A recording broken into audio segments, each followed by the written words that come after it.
suatu amal saleh, baik itu hadir majlis ilmu ataupun bangun malam ataupun tahajud ataupun membaca Al-Quran ataupun zikir ataupun salat sunnah atau amal ibadat apapun, apabila amal ibadat tersebut tidak membuahkan bertambahnya iman di dalam hati kita, bertambahnya cahaya di dalam hati kita, berarti ada yang tidak beres.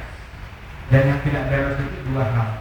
Itu bagaimana disebutkan, tidak beresnya itu dikarenakan ada kekurangan di dalam amalan yang kita lakukan, atau memang ada penyakit, ada virus di dalam hati kita hingga tidak bisa membuatnya bertambah keimanan dan keyakinan kepada Allah Taala. وذكر هذه الأسباب وأمثلتها إما عدم الإخلاص وعدم صدق النية.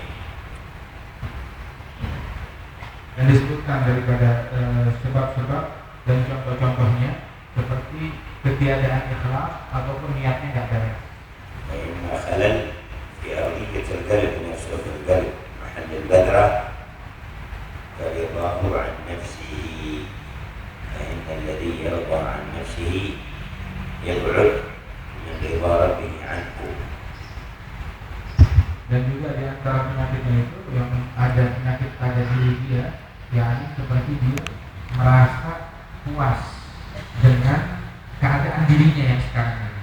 Sebab orang kalau ada puas kepada keadaan dirinya sekarang ini, maka dia tidak mampu menghijab dia dari banyak hal yang baik. كلام سيدنا الشيخ البكر بن سالم من نظر إلى نفسه فعند رضا نظر الله إلى عين سخط، ومن نظر إلى نفسه بعين سخط نظر الله إليه بعين رضا.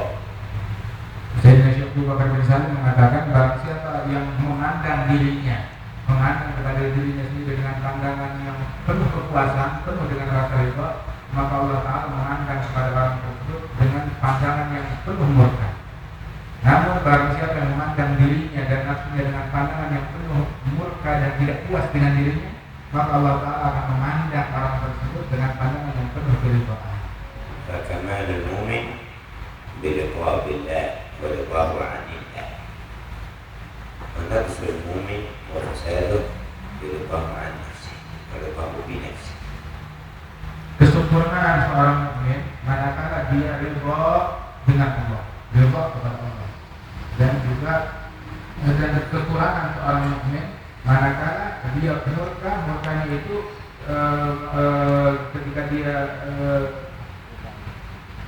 ridha karena dirinya sendiri, karena nafsunya, bukan karena Allah Ta'ala.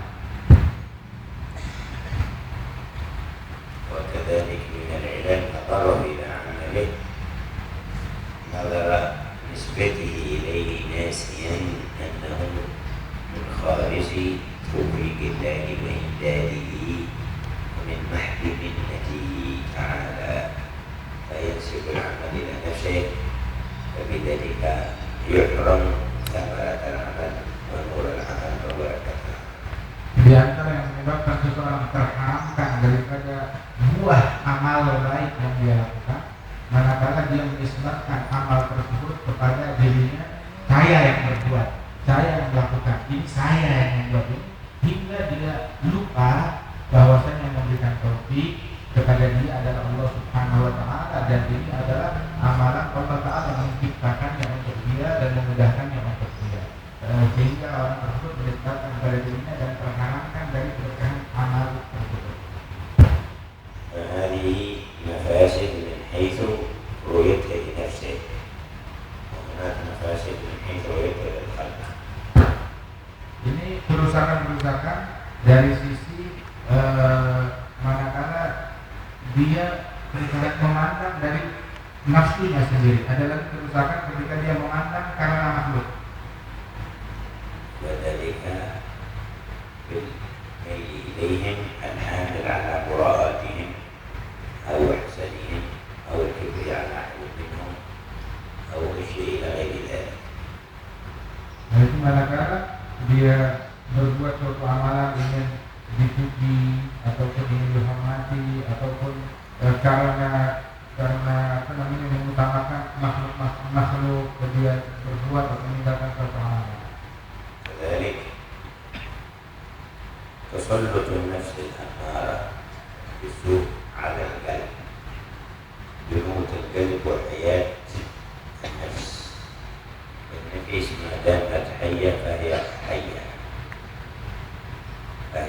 والحية تلسع وفيها زوج يقتل، والنفس ما دامت حية فهي حية. إذا غلبت النفس على القلب غلبت اتباعها للشهوات فأثمرت القسوة وعدم الخوف من الله تعالى والانهماك في الغفلة والمعاصي، فحينئذ لا يجد للعمل الصالح أحد لزيادة الإيمان ولا تغيير القلب. Itu apabila seseorang nafsunya itu sudah menguasai dirinya, itu kebangkitan nafsu akan membuat hati orang tersebut menjadi mati. Itu sebagaimana dikatakan nafsu selama dia itu masih hidup, nafsu seseorang, maka dia bagaikan ular. Nafsu ketika nafsu itu dibiarkan hidup bebas, maka dia bagaikan ular dan akan menyebabkan bisanya kepada hati. Maka di sini selama nafsu tersebut masih berkuasa, itu amal baik yang dilakukan oleh seseorang itu pengaruhnya sedikit bagi kemajuan hati.